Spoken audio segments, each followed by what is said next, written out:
Bismillahirrahmanirrahim. Assalamualaikum warahmatullahi wabarakatuh. Alhamdulillahi rabbil alamin. Wabihi nasta'in ala umuri dunya waddin. Summa salatu wassalamu ala khairi man ba'athahu Allah rahmatan lil alamin. Sayyidil anbiya'i wal mursalin. Rasulillah Muhammad sallallahu alaihi wasallam wa ala alihi wa sahbihi ajma'in. Alhamdulillah kita kembali berjumpa untuk pertemuan pertama kita dalam mata kuliah Al-Quran dan Ilmu Pengetahuan. Di pertemuan pertama ini kita akan membahas kedudukan akal dan berfikir di dalam Al-Quran.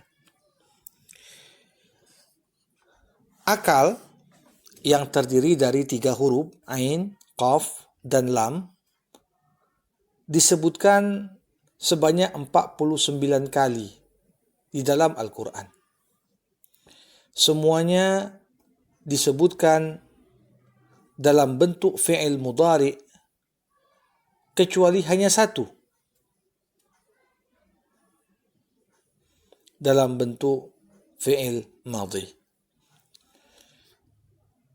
Sebagai contoh, kata kerja ta'qilun berulang 24 kali, ya'qilun berulang 22 kali, aqala berulang 1 kali, na'qilu 1 kali, ya'qilu juga berulang 1 kali.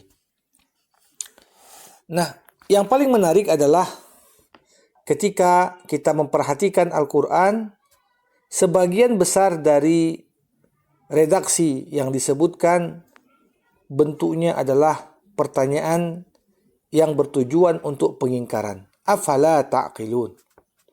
Apakah kalian tidak menggunakan akal?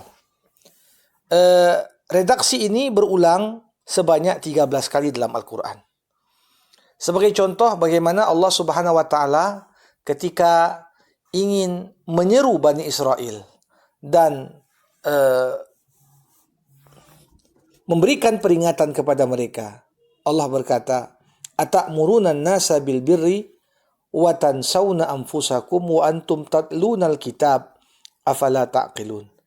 Apakah kalian menyuruh orang untuk berbuat baik sedangkan kalian lupa untuk berbuat baik bagi diri kalian sendiri padahal kalian membaca Alkitab? Apakah kalian tak menggunakan akal? Apabila seorang manusia mengerjakan sesuatu bertentangan dengan apa yang diketahuinya dan bertentangan dengan apa yang dia perintahkan kepada selainnya untuk mengerjakannya, nah ini menunjukkan bahwasanya ada gangguan pada akalnya. Dia tidaklah orang yang matang dalam pemikirannya. Begitu juga sering sekali afala ta'qilun ini Allah tujukan kepada orang Yahudi dan Nasrani ketika mereka saling berseteru tentang bagaimana memandang Ibrahim, apakah dia Yahudi, apakah Nasrani. Allah mengatakan afala ta'qilun. Jadi kita lihat ada ayat lain, wa mal hayatud dunya illa la'ibun wa lahwun. Tidaklah kehidupan dunia itu kecuali permainan dan senda gurau. Walad darul akhirah khairun lilladina yattaqun afala ta'qilun. Adapun kehidupan akhirat itu yang lebih baik bagi orang-orang yang bertakwa. Apakah kalian tidak menggunakan akal?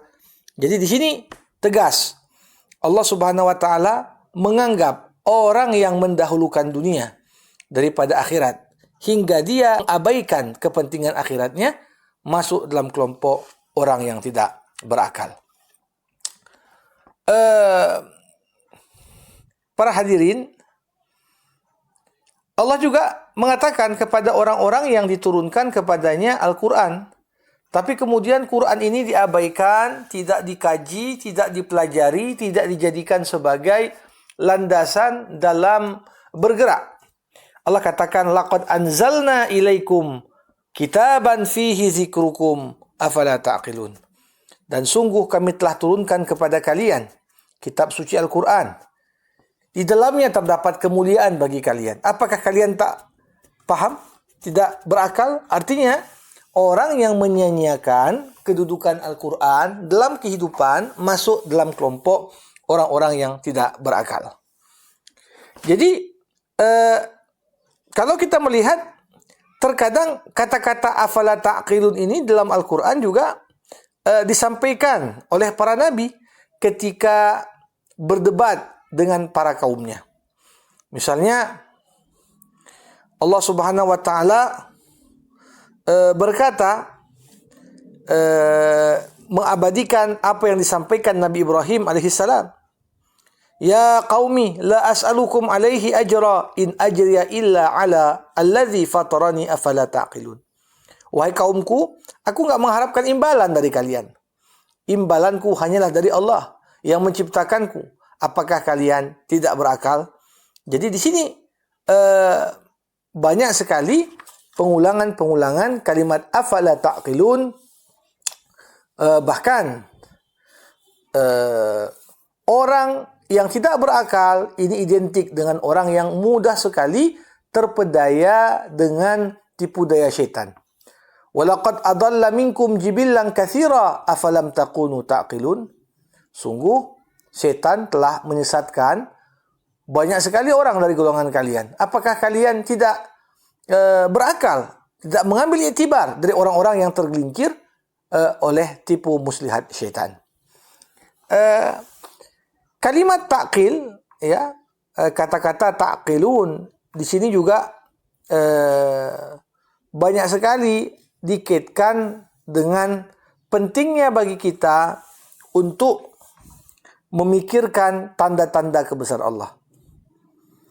Ya, kadzalika yubayyinullahu lakum ayatihi la'allakum ta'qilun. Demikianlah Allah menerangkan untuk kalian tanda-tanda kebesarannya agar kalian berakal, agar kalian pahami. Ya, di sini terkadang kita menemukan kalimat yaqilun disebutkan dalam bentuk musbit. Sebagian yang lain disebutkan dalam bentuk manfi. Ada yang disebut dalam konteks positif dan ada juga yang dalam konteks negatif. Misalnya kita melihat yaqilun, la yaqilun, ya. Bagaimana orang-orang yang selalu bertaklid buta mengikuti nenek moyang mereka, yang akhirnya menjerumuskan mereka ikut tenggelam dalam kemusyrikan. Awalau kana aba'uhum la yaqiluna syai'an wa la yahtadun. Mereka selalu mengatakan, beginilah kami dapatkan orang tua kami dulu. Ya, padahal orang tua mereka itu enggak menggunakan akalnya dan tidak juga mendapatkan hidayah. Kemudian dalam menggambarkan kebodohan orang-orang yang bertaklid buta, Al-Quran juga mengatakan, wa mathalul ladzina kafaru kamatsalil ladzi yan'iqu bima la yasma' illa du'aan wa nida'a summun bukmun umyun fahum la yaqilun. Ya, orang yang kafir yang kemudian tidak menggunakan akalnya, mereka itu tak lebih seperti gerombolan binatang ternak yang mereka tak bisa ngomong, buta, tuli, ya. Maka Al-Quran pertanyakan, la yaqilun, ya, mereka itu enggak berakal. Ya. Begitu juga orang-orang yang dianggap menistakan agama, memperolok agama, ini masuk kategori orang yang enggak berakal. Wa idza nadaitum ila shalah ittakhadhuha huzwan wa la'iba. Dzalika bi annahum qaumun la yaqilun. Apabila kalian serukan mereka untuk solat, mereka jadikan solat itu sebagai bahan olok-olokan, sebagai senda gurau. Mereka itu adalah kaum yang tidak berakal. Jadi, kalau kita melihat di sini, bagaimana orang-orang yang jauh dari hidayah, orang yang tidak mengamalkan, ini sama seperti orang yang tidak punya akal. Begitu juga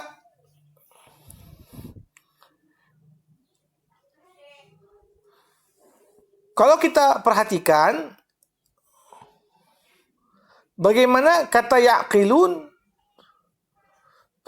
juga kadang-kadang disebutkan dalam bentuk musbit, positif. Ara'aita man ittakhadha ilahahu hawah afa anta takunu alaihi wakila am tahsabu anna aktsarahum yasma'una aw yaqilun inhum illa kal an'am bal hum adallu sabila. Pernahkah kau melihat orang-orang yang menjadikan nafsunya sebagai tuhannya? Apakah engkau akan menjadi wakil atas mereka? Apakah kau tidak memperhatikan bahwasanya kebanyakan dari mereka tidak mendengar dan tidak berakal? Mereka itu laksana hewan ternak, bahkan lebih sesat daripada hewan ternak. Para hadirin, kalau kita memperhatikan banyaknya kata-kata yaqilun yang disebutkan dalam Al-Quran, kebanyakan dari kata-kata yaqilun ini diarahkan kepada objek terkait dengan ayat kauniyah. Tanda-tanda kebesaran Allah yang terhampar di alam semesta. Baik yang ada di luar angkasa, al-jamad, benda mati, an-nabat, tumbuh-tumbuhan, al-hayawan, binatang, bahkan juga manusia. Misalnya kalau kita lihat cerita tentang fenomena alam. Inna fi khalqis samawati wal ard wa ikhtilafil laili wan nahar wal fulki allati tajri fil bahri bima yanfa'un nas wa ma anzalallahu minas sama'i min ma'in fahya bihil arda ba'da mautiha wa bassa fiha min kulli dabbah wa tasrifir riyah wa sahabil musakhkhari bainas sama'i wal ard la ayatin liqaumin yaqilun.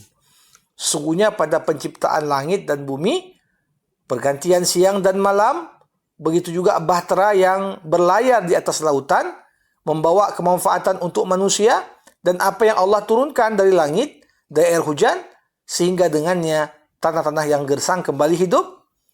Allah kemudian tebarkan segala makhluk yang melata, kemudian angin yang berhembus, awan yang kemudian ditundukkan antara langit dan bumi. Itu semua adalah tanda-tanda kebesaran Allah bagi orang-orang yang mau berpikir. Begitu juga kalau kita lihat bagaimana kaitan dengan binatang. Wa inna lakum fil an'ami la ibrah nuskikum mimma fi butunihi min baini farasin wa damin labanan khalisan sa'igan lisyaribin wa min thamaratin nakhili wal a'nabi tattakhiduna minhu sakara wa rizqan hasana inna fi dzalika laayat liqaumin yaqilun. Sesungguhnya bagi kalian pada binatang ternak itu terdapat pembelajaran. Ya, kami berikan dari apa yang ada dalam perutnya, susu yang segar, yang sebenarnya itu adalah bagian dari proses perubahan darah, sehingga menjadi minuman yang menyegarkan bagi orang-orang yang minum. Begitu juga buah-buahan kurma, anggur, kalian jadikan minuman memabukkan atau kalian makan begitu saja sebagai sebuah rezeki yang baik. Nah, pada yang demikian itu terdapat tanda-tanda bagi orang yang mau berpikir. Nah, jadi di sini bisa kita pahami bahwasanya tanda-tanda kebesaran Allah terhampar. Maka kata akal di sini harus diarahkan. Kita harus menggunakan akal kita menangkap tanda kebesaran Allah pada alam semesta, di atas maupun di bawah, pada manusia, pada masa sekarang ataupun masa lalunya, tanda-tanda kauniyah, tanda-tanda tanziliyah. Dan siapa yang tidak menggunakan akalnya dalam hal-hal ini, maka pastilah dia tidak akan mendapatkan hidayah untuk sampai pada kebenaran. Maka ia akan menapaki jalan yang ditempuh oleh orang-orang yang sesat dan menyesatkan.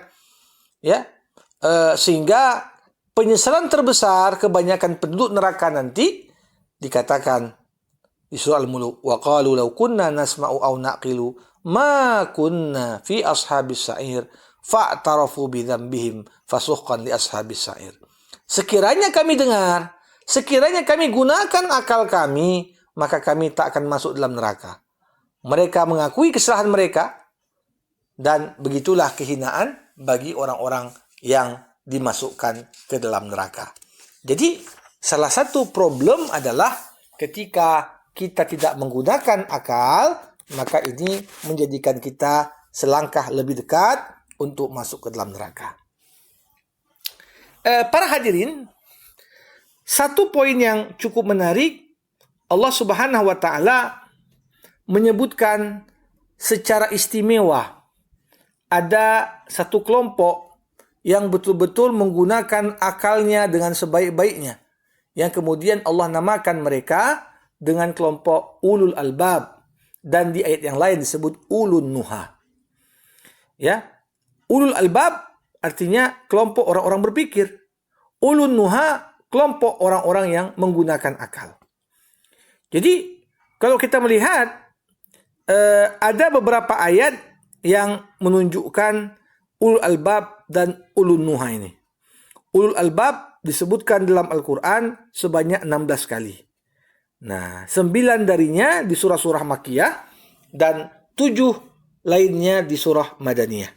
Pertama, Allah katakan, walakum fil qisasi hayatun ya ulil albab la'allakum tattaqun.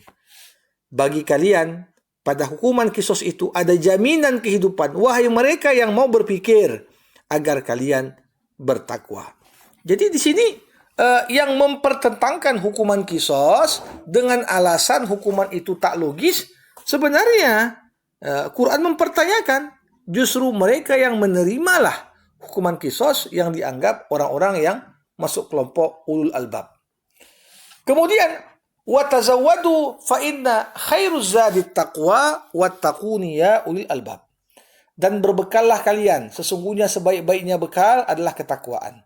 Dan bertakwalah kepadaku, wahai kalian orang-orang yang berpikir. Jadi selama ini kita menganggap bekal yang paling baik adalah makanan, minuman, harta, dan sebagainya. Tapi Quran mengatakan bahwasanya ciri orang yang berpikir, bekalnya adalah amal soleh. Bekalnya adalah ketakwaan dia kepada Allah. Yang ketiga, Allah katakan, Kul la yastawil khabithu wat tayyib, walau a'jabaka kasratul khabith. Fattaqullah ya ulil albab la'allakum tuflihun. Ya, tak sama yang buruk dengan yang baik, walaupun yang buruk itu banyak. Maka bertakwalah kepada Allah, wahai orang-orang yang berpikir, agar kalian beruntung. Jadi kemampuan ulul albab ini mampu membedakan antara yang baik dan buruk. Walaupun yang buruk itu banyak, mayoritas atau banyaknya keburukan tidak menyilaukan mereka dari mengenal mana yang sebenarnya merupakan kebaikan. Yang keempat, Allah katakan, fattaqullah ya ulil albab alladzina amanu qad anzalallahu ilaikum zikra rasulan yatlu alaikum ayatillahi mubayyinatin liyukhrijal ladzina amanu wa amilus salihat minadh dhulumati ilan nur. Maka bertakwalah kepada Allah, wahai orang-orang yang berpikir. Siapa itu? Alladzina amanu. Orang-orang yang beriman. Allah telah turunkan kepada kalian Al-Quran. Allah telah turunkan kepada kalian seorang Rasul yang membacakan kepada kalian ayat-ayatnya dengan jelas untuk mengeluarkan orang yang beriman, beramal soleh dari kegelapan menuju cahaya. Jadi, orang yang berakal adalah orang yang tentu saja mengikuti apa petunjuk Al-Quran dan apa petunjuk yang dicontohkan Nabi Muhammad sallallahu alaihi wasallam. Kemudian kalau kita lihat di surah Al-Imran, Allah menyebutkan ulul albab 2 kali. Pertama itu dalam konteks cerita tentang Al-Quran terdiri dari ayat muhkamat dan ayat mutasyabihat. Bagaimana orang-orang yang dalam ilmunya itu mereka berkata, kami beriman semuanya dari Allah. Dan tidaklah mengambil pelajaran dari itu kecuali orang-orang yang ulul albab, yang selalu berpikir. Nah, kemudian ayat yang kedua ini berkaitan erat dengan bagaimana ulul albab itu orang-orang yang selalu memperhatikan tanda-tanda kebesaran Allah pada penciptaan langit dan bumi, pergantian siang dan malam. Itu adalah tanda-tanda bagi orang yang mau berpikir. Ciri mereka apa? alladzina yadhkuruna Allah qiyaman wa qu'udan wa ala junubihim wa yatafakkaruna fi khalqis samawati wal ard. Mereka selalu mengingat Allah duduk dan berdiri, bahkan ketika berbaring selalu bertafakur pada penciptaan langit dan bumi, hingga mereka berkata, Rabbana ma khalaqta hadza batila subhanaka faqina adzabannar. Ya Allah, ya Tuhan kami, tidak ada satupun yang kau ciptakan ini sia-sia. Maha suci Engkau, maka lindungilah kami dari siksa neraka. Jadi kalau kita melihat dari banyak sekali contoh-contoh konkret tentang ulul albab yang digambarkan tadi, gambaran bagaimana ulul albab ya adalah kelompok yang istimewa, yang mampu menyeimbangkan antara fikir dan zikir, kerja akal dan kerja hati, sehingga mereka bukan hanya beramal soleh, tapi juga semakin yang mendekatkan dirinya kepada Allah. Jadi 16 kali diulang, walaupun tak kita sebutkan semuanya, tapi gambaran bahwasanya kelompok ini adalah kelompok yang istimewa. Berbeda dengan ulul albab, ada juga diulang kata-kata ulun nuha. Kata nuha jamak dari kata nuhyah. Nuhyah adalah nama lain dari akal. Ya, jadi ulun nuha, ulul akli. Dan ulun nuha ini hanya disebutkan 2 kali dalam Quran. Pertama, kita lihat di surat Thaha, allazi ja'ala lakumul arda mahda wa salaka lakum fiha subula wa anzala minal sama'i ma'a fa akhrajna bihi azwajan min nabatin syatta kulu war'u an'amakum inna fi dzalika laayah liulin nuha. Ya, dialah Allah yang menciptakan bumi itu terhampar bagi kalian. Allah berikan jalan bagi kalian agar kalian bisa lalui. Allah turunkan dari langit air hujan, kami tumbuhkan dari berbagai jenis tumbuhan berpasang-pasangan. Silahkan makan. Dan gembalalah binatang ternak kalian. Sesungguhnya itu semua bagian dari pertanda kebesaran Allah bagi orang-orang ulun nuha. Dan yang kedua, masih juga di surah Thaha, ketika Allah berkata, afalam yahdi lahum kam ahlakna qablahum minal qurun yamshuna fi masakinihim inna fi dzalika laayat liulin nuha.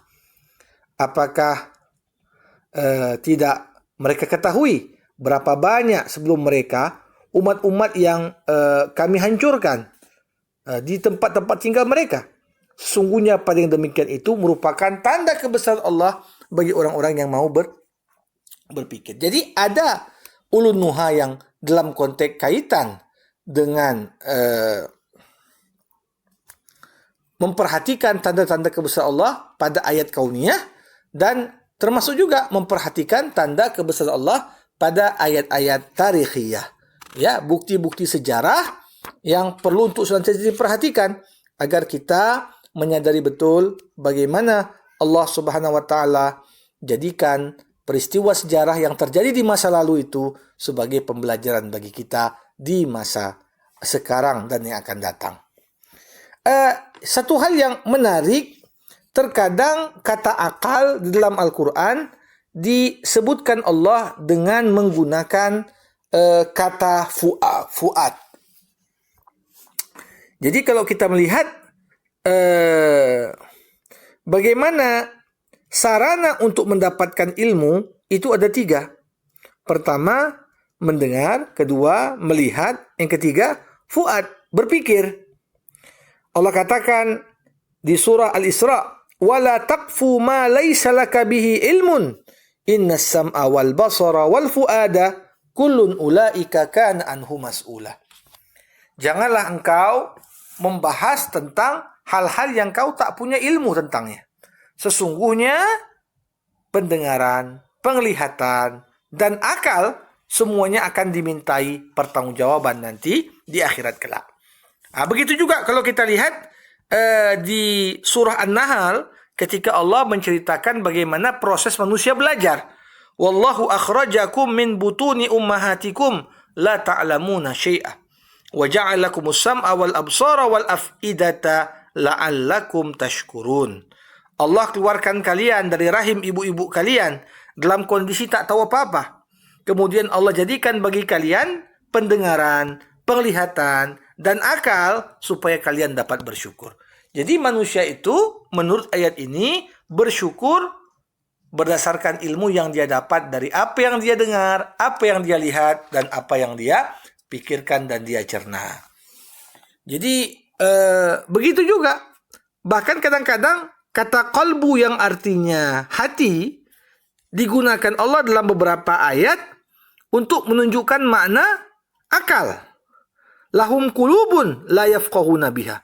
Mereka punya hati tapi nggak berpikir dengannya. Nah, jadi menunjukkan bahwasanya antara kerja akal dan kerja hati menurut Al-Quran dua hal yang saling berkaitan satu dengan yang lainnya.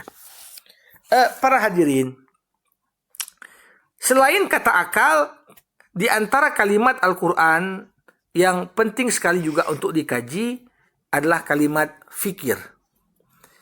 Al-Quran di puluhan ayat, baik surah Makkiyah ataupun Madaniyah, menyeru manusia untuk bertafakur dengan seruan yang begitu tegas. Bertafakur artinya menggunakan pikirannya. Ya, kalau kita melihat alam semesta beserta segala isinya, ini semua adalah ruang, ya, untuk kita jadikan objek tafakur. Ya, yang tidak dibenarkan adalah bertafakur tentang zat Allah. Karena bagaimanapun juga, sehebat apapun manusia, akal manusia terbatas untuk bisa sampai kepada hakikat Allah dan zat Allah Subhanahu wa taala. Tapi pada segala bentuk makhluk ciptaannya, silakan. Ya, maka termasuk pada penciptaan diri manusia. Awalam yatafakkaru fi anfusihim. Apakah mereka tak bertafakur, berpikir tentang penciptaan diri mereka? Ma khalaqallahu samawati wal ard. Tidaklah Allah, apa yang Allah ciptakan di langit dan di bumi, wa ma bainahuma, dan apa yang ada di antara keduanya, illa bil haq, semua dengan benar, wa ajali musamma, dan ketetapan yang jelas. Ya, jadi di sini menunjukkan kepada kita bertafakur haruslah diarahkan kepada tanda-tanda kebesaran Allah baik di bumi maupun di langit, pada mataharinya, lautannya, bintangnya, semua makhluk ciptaan Allah, sehingga kita sampai kepada kesimpulan wa ma khalaqnas samawati wal arda wa ma bainahuma la'ibin. Dan kami tidak menciptakan langit dan bumi dan apa yang ada di antara keduanya itu main-main. Semuanya ada tujuan penciptaan. Ya, bahkan pada makhluk-makhluk yang kita anggap remeh sekalipun, seperti semut, seperti lebah, ya, ini semua ketika kita selami lebih dalam, tentu saja kita akan temukan keajaiban demi keajaiban yang menunjukkan keagungan Allah Subhanahu wa ta'ala. Tentu saja selain bertafakur pada alam semesta beserta segala isinya, kita juga perlu bertafakur pada aspek-aspek immaterial atau hal-hal yang sifatnya maknawi. Misalnya Allah katakan di surah Ar-Rum, wa min ayatihi an khalaqa lakum min anfusikum azwaja litaskunu ilaiha wa ja'ala bainakum mawaddata wa rahmah inna fi dzalika laayatin liqaumin yatafakkarun. Di antara tanda kebesaran Allah, Allah ciptakan kalian, pasangan kalian dari jenis kalian. Supaya apa? Supaya merasa tenang. Allah jadikan ada rasa cinta, ada kasih sayang. Itu semua adalah tanda kebesaran Allah juga bagi mereka yang mau berfikir. Bagaimana Quran mengatakan istri kita adalah pakaian bagi kita dan kita adalah pakaian bagi istri kita. Ini sesuatu yang perlu untuk direnungkan dan dipikirkan, dan ini sesuatu yang sebenarnya bagian dari objek yang perlu untuk ditafakuri. Misalnya, kita juga di surah Yunus diajak untuk merenungi apa hakikat kehidupan dunia. Innama mathalul hayatid dunya kama anzalnahu minas sama' fakhtalata bihi nabatul ard mimma ya'kulun nasu wal an'amu hatta idza akhadhatil ardu zukhrufaha wa zayyanat wa dhanna ahluha annahum qadiruna 'alayha ataha amruna laylan aw nahara faj'alnaha hasidan ka'an lam taghni bil ams kadzalika nufassilul ayat liqaumin yatafakkarun. Bagaimana Allah katakan, sesungguhnya perumpamaan kehidupan dunia itu yang begitu cepat berakhir, sama seperti air hujan yang turun dari langit, kemudian bercampur dengan tumbuhan yang ada di bumi, kemudian tiba-tiba tumbuhan itu juga tumbuh, menghasilkan. Ketika mereka merasa tumbuhan itu sudah begitu luar biasa, tiba-tiba datang ketetapan Allah di malam hari atau di siang hari, datang badai yang kemudian menghancurkan itu semua. Begitulah hakikat dunia yang fana dan cepat sekali berakhir. Jadi selain itu, kita juga perlu bertafakur pada tanda-tanda kebesaran Allah yang namanya ayat tanziliyah. Ayat tanziliyah ini apa? Itulah dalam bentuk ketetapan yang Allah berlakukan pada kita dan umat-umat sebelum kita. Ya, apa yang kita perhatikan, apa yang kita dengar, apa yang kita baca. Yas'alunaka madza yunfiqun qulil 'afu kadzalika yubayyinu Allahu lakumul ayat la'allakum tatafakkarun. Mereka bertanya padamu apa yang harus dibelanjakan. Katakan belanjakan yang lebih dari kebutuhan. Ya, demikianlah Allah menjelaskan tanda-tanda kebesarannya bagi orang-orang yang mau berfikir. Jadi termasuk azab-azab yang diturunkan kepada umat nabi-nabi terdahulu, kita disuruh untuk mengunjungi tempat-tempat yang Allah Subhanahu wa taala tunjukkan tanda kebesarannya untuk kita ambil iktibar dari itu semua dan dijadikan itu sebagai objek tafakkur. Para hadirin rahimakumullah. Memang dalam proses bertafakkur, di sini ada satu ayat Al-Quran yang cukup menarik. Tepatnya di surah Saba ayat 46. Qul innama a'izukum biwahidah. An taqumu lillahi mathna wa furada summa tatafakkaru ma bisahibikum min jinnah in huwa illa nadhir lakum baina yaday azabin syadid. Allah memerintahkan pada ayat ini agar mereka itu ketika berpikir, hendaklah berpikir itu sendiri. Coba renungkan Muhammad. Apakah Muhammad itu orang yang jujur atau orang yang dusta? Ya, apa dia orang gila atau memang dia Rasul?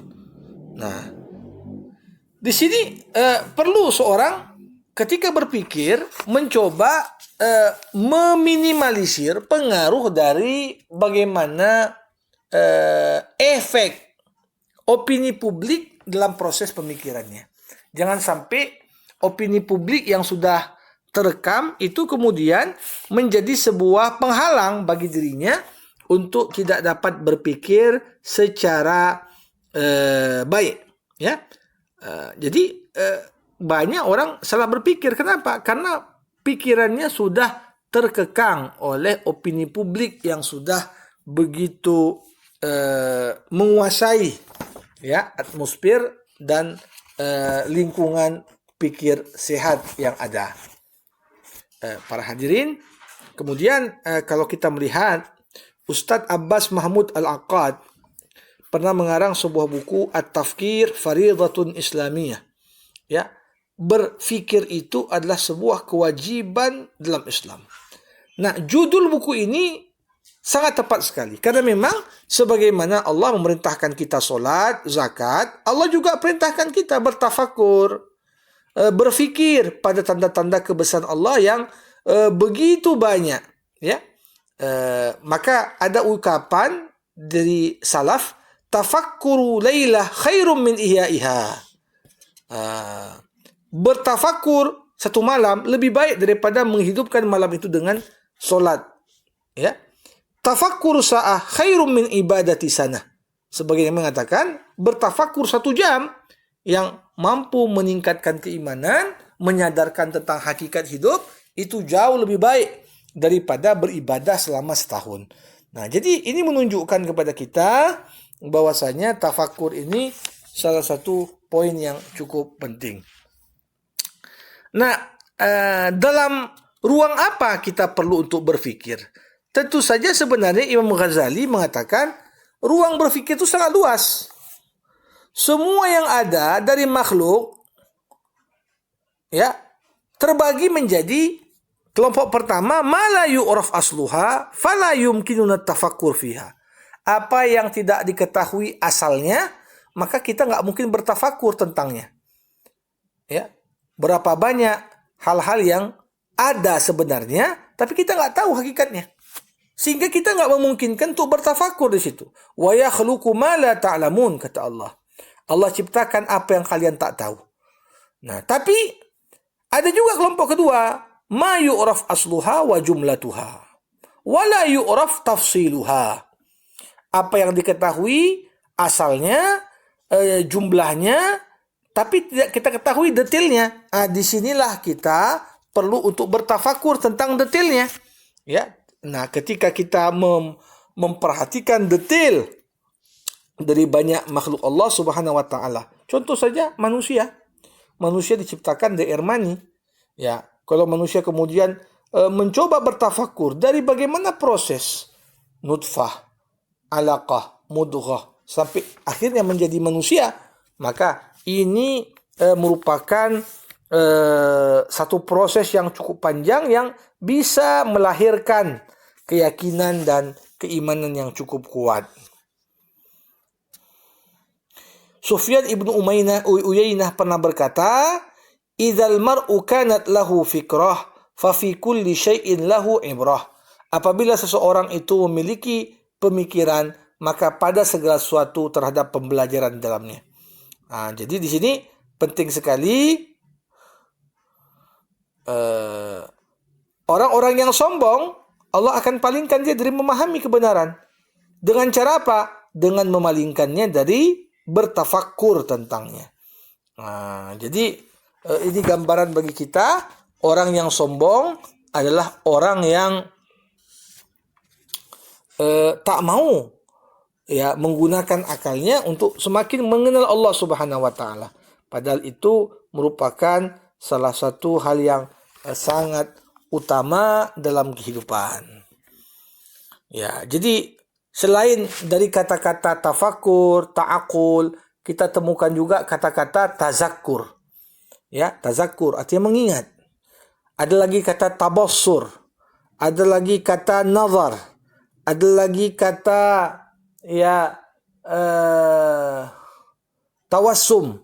Ini semua menunjukkan bahwasanya apa? Dasar segala ketaatan berangkat dari pemikiran. Dan dasar segala kemaksiatan juga berangkat dari pemikiran.